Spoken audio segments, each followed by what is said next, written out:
L'itinérance n'est pas le fruit de choix malheureux. Elle est fabriquée, entretenue et aggravée par nos choix collectifs. Their aim to raise awareness of the realities of those living in situations of homelessness, poverty, and social disaffiliation that's affecting a growing number of Quebecers. Des événements comme celui dont vient de nous parler Charlotte, eh bien, il y en a environ 75 qui ont lieu un peu partout au Québec ce soir. La Nuit des Sans-Abri, c'est un événement complètement gratuit qui vise à nous mobiliser. Souvent, c'est ça. Collectivement, on entend plein de choses, mais on écoute peu.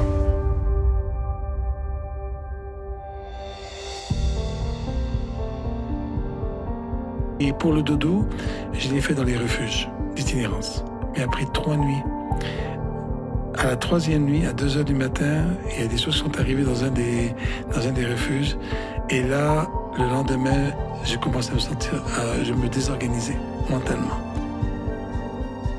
Le refuge nommé le 95 démontre qu'il y avait bel et bien un besoin pour accueillir les personnes en situation d'itinérance. Je pense que c'est un important rappel qu'on se fait là, dans notre collectivité, de considérer chaque citoyen et citoyenne comme des égaux. Mais il y a des ressources.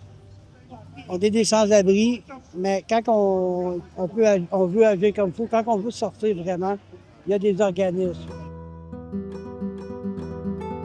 Aussi un engagement, celui de continuer à travailler chaque jour pour que moins de vies soient fauchées par la précarité, pour que l'itinérance ne soit plus synonyme d'exclusion et de mort prématurée, que leur mémoire nous donne la force de poursuivre ensemble avec humanité et solidarité. C'est pour aider les gens à retrouver le sourire, garder l'espoir, parce que quand on me regarde, on voit que l'amour est là. Merci Martin, t'es un amour. Tu sais, t'es un rayon de soleil pour moi. La Nuit des Sans-Abri sert à ça, en fait, d'aller à la rencontre de ces gens-là.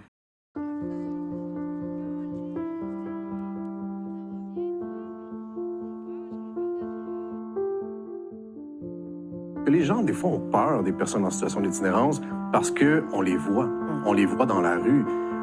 Il y en a qui sont en psychose, il y en a qui ont des problèmes de santé mentale, il y en a qui en état d'ébriété.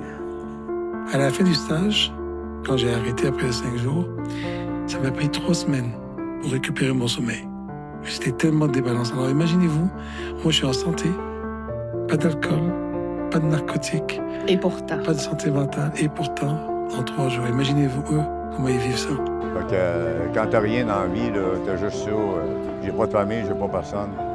Fait que c'est très, très dur. Puis j'espère que ça va.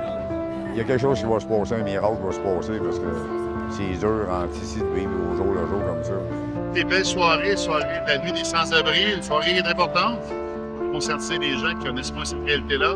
Moi, je suis rassuré, j'espère quand je vois plusieurs jeunes qui viennent dans ces événements-là, les gens sont sensibilisés. Alors bravo à tous ceux qui font la différence. Mais c'est surtout aussi de voir comment ensemble on amène des solutions pour aider ces personnes en difficulté, qui sont vulnérables, les aider à évoluer dans notre société. Et pour moi, ça, c'est remarquable. Donc, je remercie tout le monde d'être ici ce soir, tous les élus, tous mes collègues, tous les organismes communautaires de l'Agglo de Longueuil. Merci pour votre excellent travail.